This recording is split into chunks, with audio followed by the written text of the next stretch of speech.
Bago pa man tuluyang makapasok si Gwen ng bahay, ang housemates nagkaroon ng konting panahon para mag-chill.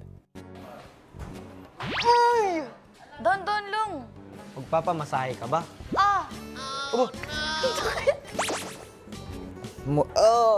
More dito. Sa shoulder. Sa mga magpapahilot po, pa-register na po kayo. At magpa-reserve na po kayo ng oras kung anong oras po kayo magpapahilot at magpapamasahe po. Singilan lang po to, singilan. Ay, hindi naman ako na-inform na may kumikitang kabuhayan na pala dito sa bahay ni Kuya. Pwede po, tinapay, saging. Matanggap po ako ng bayad na ganon. Installment, sabi mo. Installment. Di magugutom dito sa loob ng bahay mo, kuya. Umaasenso na yung business, kuya eh. House credit. Tubo na ako bukas. Oh, that's good, bro. May 6 na tinapay na ako ngayong araw. 6 na tinapay. 3 saging. Feels so good. Teka, may permit ka ba dyan sa negosyo mo?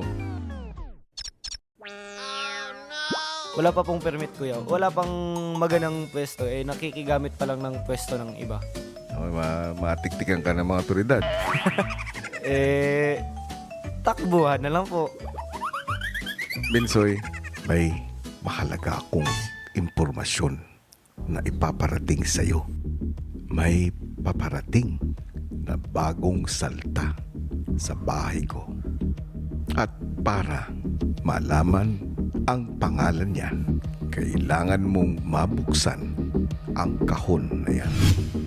Ang bagong salta na ito, may kinalaman nito kay Jolie.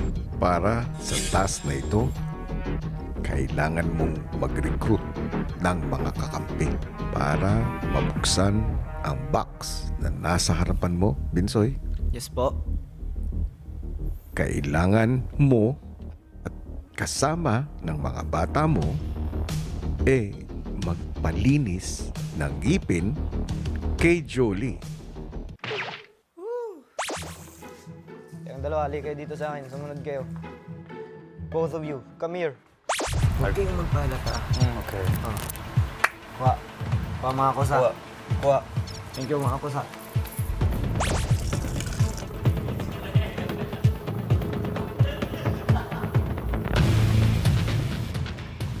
Magpapaturo ako ng kung paano yung proper na pag At toothbrush at akala ko like ako yung Oh, me too. Wait, let's try. Let's try. Di ba yung may gums tayo dito na parang hindi nakadikit? So, ganda. Ikot. Tapos tulak palabas. Ikot, tulak. Paminsan-minsan lang makapacheck up sa dentist. Napakaganda pa ng dentista. Gusto ko po yung dentista ko. Ay, gusto ko po ipaayos yung ngipin ko sa dentista ko, kuya. Paalala lang, hindi bahagi ng task nyo ang mag-the move sa dentista. Yan, tapos tulak. Tulak. Wala na tayong dental. Yan. Ikot, ikot din. natin yung... Ito okay naman, hindi naman impact. Ayos na ayos, kuya. Ang galing. Napansin niyo yung mga... Hindi ko natututbrushan yung mga ano ko sa ngipin ko. Ang galing po. Parang di ka naman mukhang nag-e-enjoy, JP? Yung kabila mo ang impacted. Ito mo. Masakit. Ito impacted. Boys,